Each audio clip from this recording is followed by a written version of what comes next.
Some years ago, I started my journey in animation. One of my first and early animations was a test animation that I did for my 2D animation class. And before my 2D animation class, I have started to dabble in animation a little bit, specifically flip books, like the ones you see in YouTube where there's like a huge stack of papers. And I still had pretty much no idea on how to do animations and stuff like that. Up until at some point in 2021, my first project for animation was a fan animation music video for the series Attack on Titan, and I did that in a span of a year, basically like 2 college semesters, and a few months in, and that proved to be a success. That mainly because it's also in at the time where the series Shingeki no Kyojin was the buzz in the internet, and as a fan of the series, I knew to myself that I had to do something about it, and so I did. I used a music that was used in the show, and I did some animation for it to tell the entire story, or the story of Shingeki no Kyojin. At the time, I was just like figuring out how to do the animations and stuff like that. The principles of animation, the ones, twos, and threes in animation. The ones, twos, and threes are basically like the frame rate that you would do in a animation. And so I had an idea. The idea is to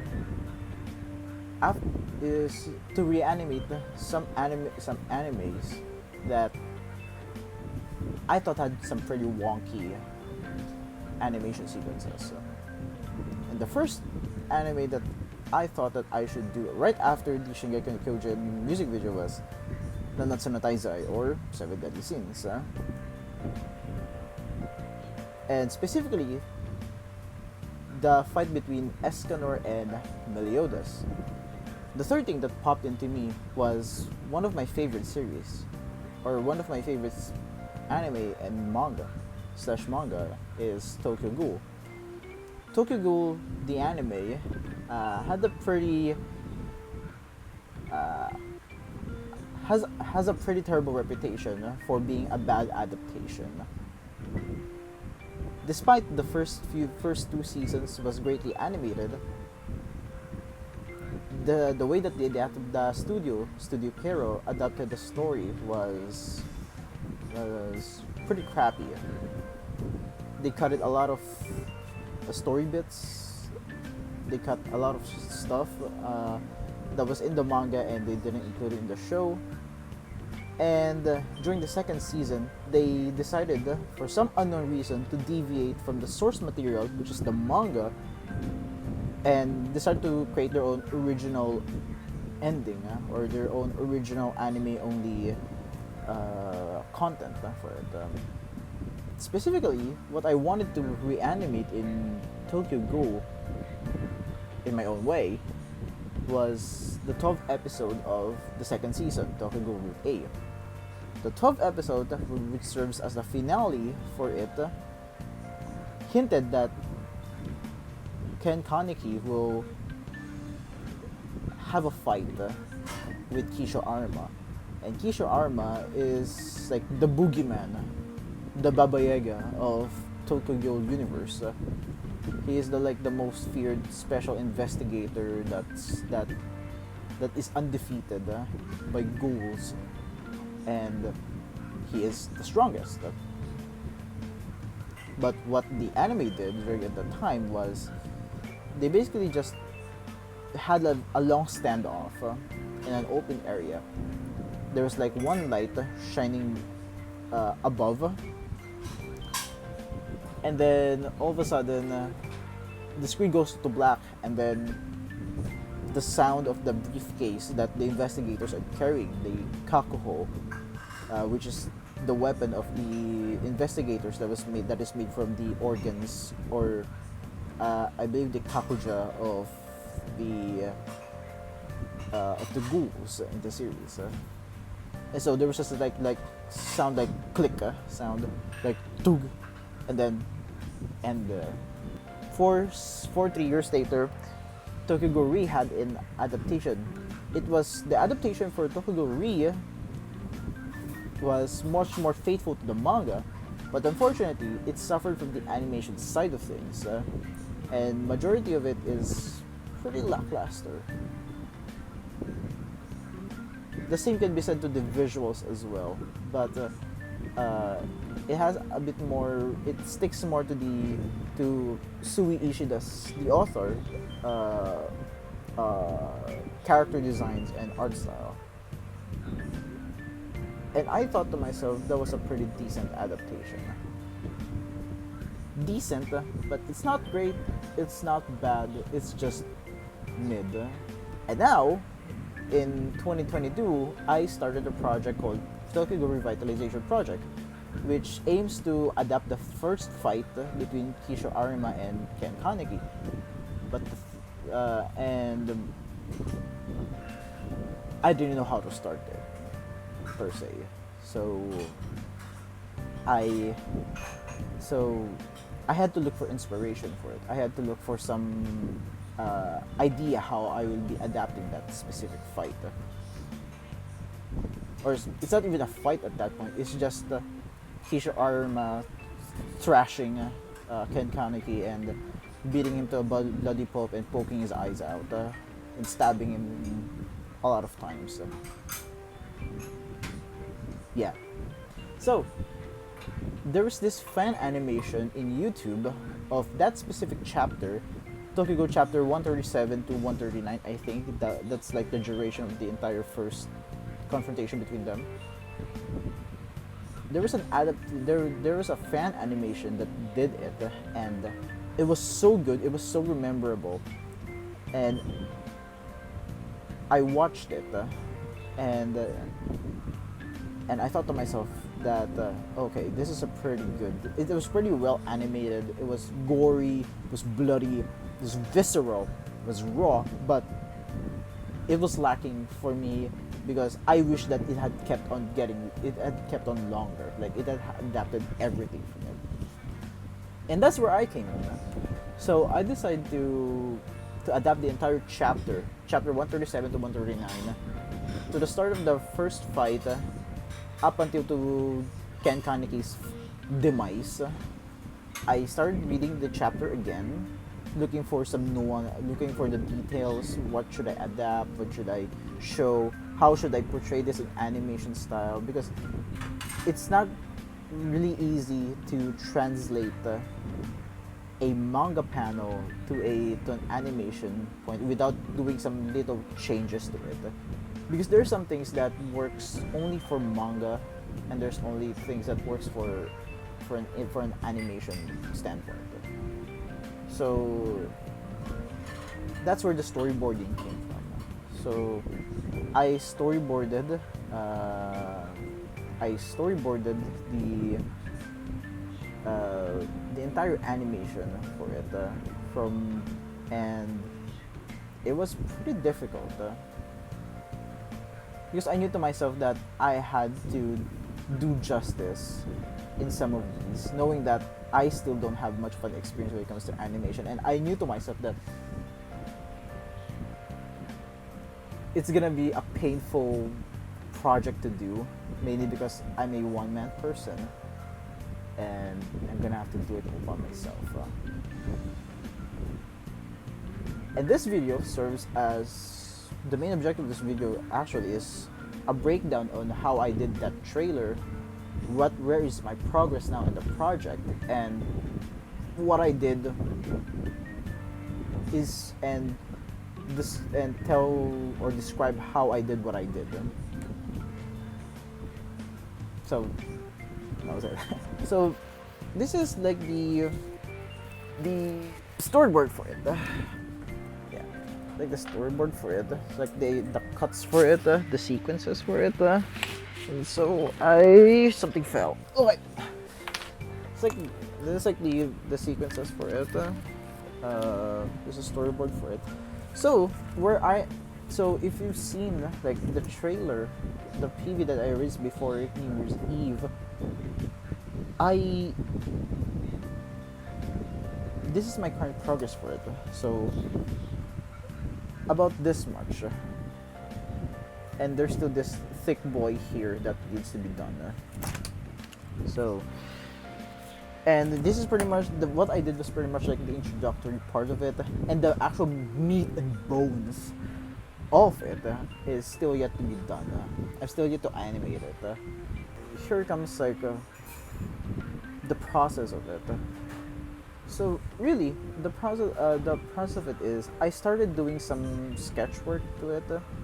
So basically, I did the rough animation using pencil, and what I did was I had some alligator clips that I would put where I had some alligator clips where I would basically I traditionally I traditionally animated the entire thing. So I first drew the sequences in pencil, like in rough sketches, and basically I had like since I don't have the tool that they use in actual animation, the one that has the peg bar to it, I used a alligator clip. So I would just clip the paper on top of the paper, and I would just continuously draw from there. And it was a pretty painful. It was a pain in the ass to do. Up to the point that some animation sequences actually that I did not adapt, that I did not show in the trailer, to reach about like 48 frames, 50 frames, 60 frames, or worth of animation frames, and then I had to clean it up. So how can I, instead of erasing it from the start, instead of erasing it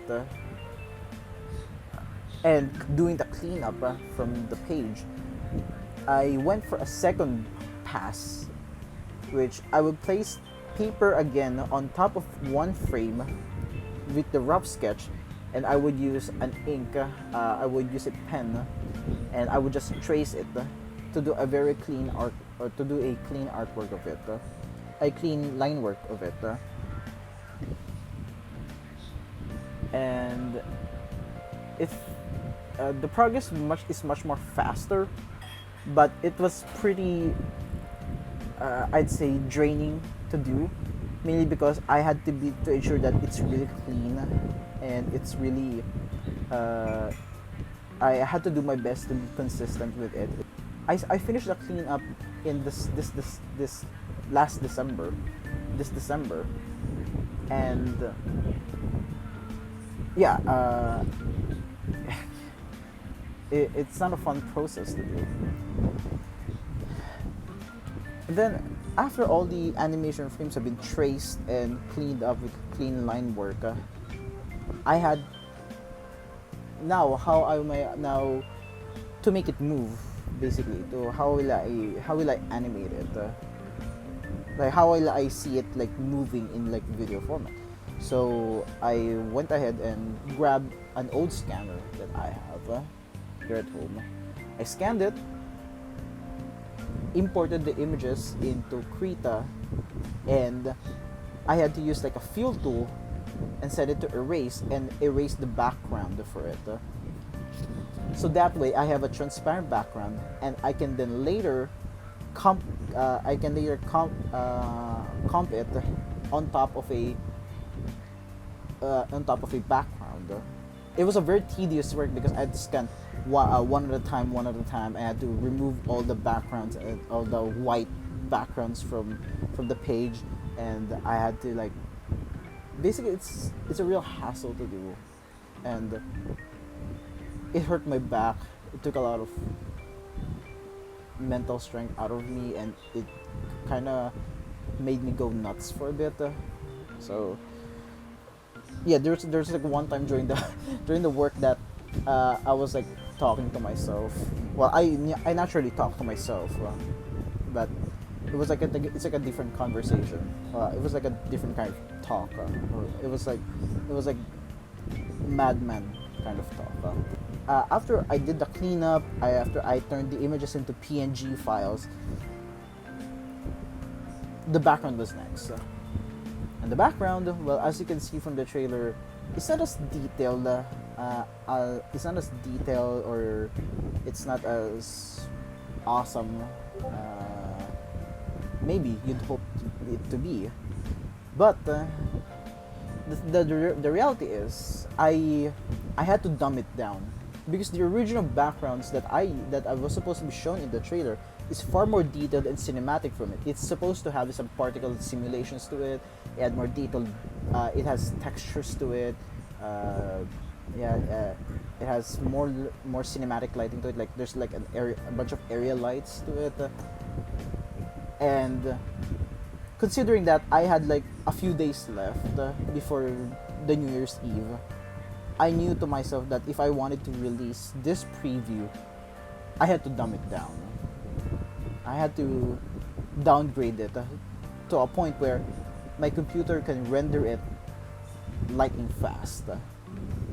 And that's what I did. So basically, I removed every area lights, every possible, remove every textures to it, and simply used one light to it, which is directional light. When I downgraded it, it takes about like only 10 seconds, 10 seconds or 20 seconds or so to render per frame. And to remove all the noise, I had to bump up the sample rate, the samples from the render itself. Now the challenge came from was how do I do the compositing work for a 2D traditionally drawn PNG animation on top of a 3D CG background. And that's where the challenge of camera tracking came from. Doing the camera tracking was a real challenge during the editing process, mainly because there are some animations that I did that didn't sort of match with the 3D background's movement. So I had to do some cheating to it. I had to do some frame by frame resizing and positioning in Adobe Premiere Pro, just to make it look like it fits. And the fun part is I did the renders. I did the final render and the editing like 6 hours before New Year's Eve, and it was stressful. it was stressful, and at the same time I was like happy about it because I finished it, and I liked what I did with the edit, and I like the sound choices that I made. I like the sound effects that I did, and I like how it turned out to be. Like there are some scenes there that is still in the rough parts to it, but I intend to go back to every storyboard cuts, every cuts that I made, and improve it a bit more in the future. But my main concern only now is to completely do every cuts here in the storyboard. And yeah, so what was it like doing the animation for me? Well, it's basically like I am going through darkness, right? And I'm just like winging it, learning every step of the way as it goes. And then when I click render, it was like this, just like click enter, and then it was like oh dear, that's awful. No, that's crappy, or something like that. And I had to like redo it all over again. And this is also the same for 3D part. So uh, before I got the hang of doing 3D stuff, uh, you know, it was always kind of like a I don't know what they call it, like si bahala na si Batman moment, or like a Hail Mary moment or something like that they say. And just hope that it looks good once it's done. If it's not, you do it all over again. And I had like a learning curve. I had kind of a it was also a learning curve, but what helped me get through to the animation part, like to the drawing of the animation part, was, well, I was watching a lot of anime. So after I learned like the technicalities of technicalities of what goes on behind in an animation, I started seeing things in a bit more in a different perspective more, rather than just like I'm watching an anime for the sake of enjoying it and turning my brain off for 24 minutes. It became from I'm gonna enjoy this. I'm gonna turn off some brain functions, but I will break down how they did this scene, and start observing it. And from there on, I started to apply it more into the process of the animation that I was working on. The experience of making this animation project was it's crazy to me, mainly because I finally got like a feel of, not that I've worked in an animation studio before, but I finally got a feel of what it's like to be like an animator or something, or like a real animator working in a studio now, right? Because during the process there was like a lot of errors. There was like a lot of problems. Sometimes the program will crash. Sometimes when it's rendering it will crash. Sometimes when I see the drawings and it looks wonky, I had to go back to it and redraw it again, then rescan it, turn it to PNG again, then do it all over again. And it was an experience. And being a 2D animator at the same time a 3D artist as well, doing it, it was a difficult task. And I know it's saying difficult, like it really is difficult, but you know, there were many times during the process of making this trailer that I thought to myself that maybe I should just give up the project. Maybe it's not worth all the pain that I had to endure, because the animation frames that I have here, like you just can see it, it's pretty thick. It's super thick. It's like two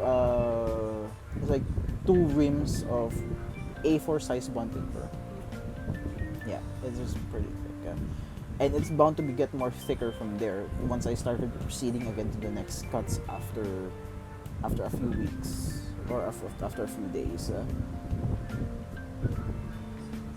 And one of the things that I always just think about is I don't really think much about the process of it. Like, I know it's difficult, I know it's challenging, but I took it and I initiated it, so I should stick to it. But what I am always looking forward is the payoff for it, because there's always this satisfying feeling of seeing all those animation frames and they start moving once you import the image sequence in, I don't know, in Krita or After Effects. And that's where the part of where I can say that all this effort, and I see this and I'm pretty happy about it. So All I can say is that the the preview for Tokyo Ghoul Revitalization Project is a success for me, technicality wise, because it is my first time incorporating uh, 2D animation on top of 3D CG, and and one of my main inspirations for it was actually Ghost in the Shell Innocence, which incorporated a lot of CG elements on top of cell animation, and it worked beautifully, despite having the CGI being uh, photoreal. Well, for 2004, it's not that photoreal, but it's still pretty good. It's still pretty photoreal nonetheless. For Tokyo Revitalization Project, what matters here the most is not just the animation for me, but the direction that I'll be taking in adapting chapter 137 to 139, up until to the demise of Ken Kaneki. That's what's important for me. And I know that, to be frank, there is issues with the consistency with the looks of the characters. There are frames in there that they look pretty absolute wonky and pretty ugly, but what my goal here in this animation is just to animate it.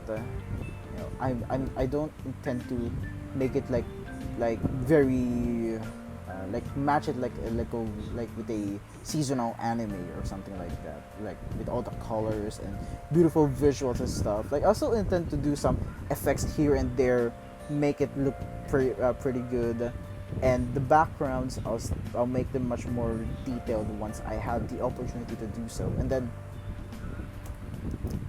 release the entire thing. Seeing the results of the first preview, like seeing my edit to it, seeing how I did the 3D stuff to it, seeing how I did the animation, I am pretty hopeful that I can execute it and I can do it. And I hope everyone will look forward to the final work to it. And I appreciate the support and the kind words that I've been receiving. And I hope that the final work, the final result, is something that everyone will really like. And to cap off this video, I don't know, how do I cap off this video? Happy New Year, everyone. Yeah, thank you for watching and listening to me ramble on and on. Bye. Bye. I'm signing off.